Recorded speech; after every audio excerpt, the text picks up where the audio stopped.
నేను ప్రతి ఒక్క అత్తామామకి చెప్తున్నానండి. ఆలోచించండి. ఇప్పుడు మీ అబ్బాయికి మీరు పెళ్లి చేసేది ఎందుకు?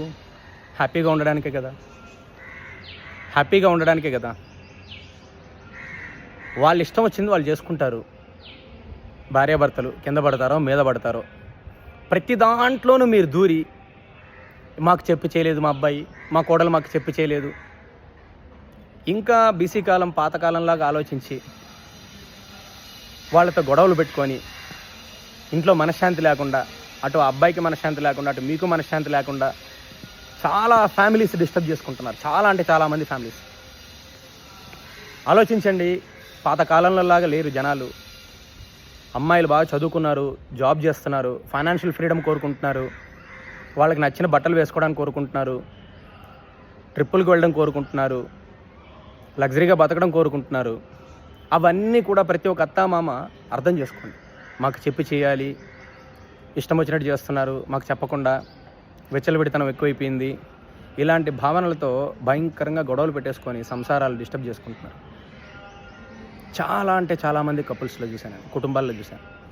దాని గురించే కొడుకు కోడలు అమ్మ నాన్న నుంచి దూరంగా వెళ్ళిపోతున్నారు.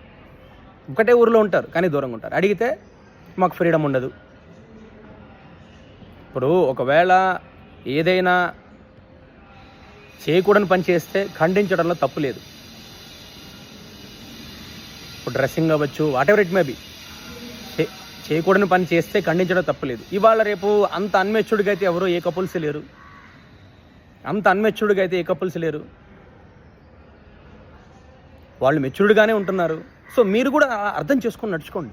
అంతేగాని ప్రతిదీ పిన్ టు పిన్ డ్రెస్సింగ్తో సహా, ఫుడ్తో సహా, వాళ్ళు ఖర్చు పెట్టే ఖర్చులతో సహా ప్రతిదీ నాకు నచ్చింది, నాకు చెప్పు చేయాలి, నాకు నచ్చిందే చేయాలి. ఖచ్చితంగా చేయరండి. ఎందుకంటే బాగా చదువుకుంటున్నారు, ఫైనాన్షియల్ ఫ్రీడమ్ కోరుకుంటున్నారు, ప్రతి దాంట్లోనూ ఫ్రీడమ్ కోరుకుంటున్నారు. అప్పుడు ఏమవుతుంది?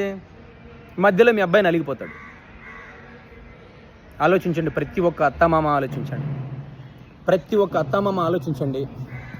మీ అబ్బాయికి మీరు పెళ్లి చేసేదే హ్యాపీగా ఉండడానికి కదా. వాళ్ళకి నచ్చినట్టు వాళ్ళు ఉంటారు, వాళ్ళకి నచ్చింది తిండి తింటారు, ఏదో కొనుక్కుంటారు. ఎందుకంటే అందరూ లగ్జరీ కోరుకుంటున్నారు. ఇద్దరు సంపాదించుకొని మీ మీద డిపెండెన్సీ కాకుండా వాళ్ళ హ్యాపీగా వాళ్ళ లైఫ్ వాళ్ళు గడుపుతున్నప్పుడు మీరు దాన్ని అక్సెప్ట్ చేయండి.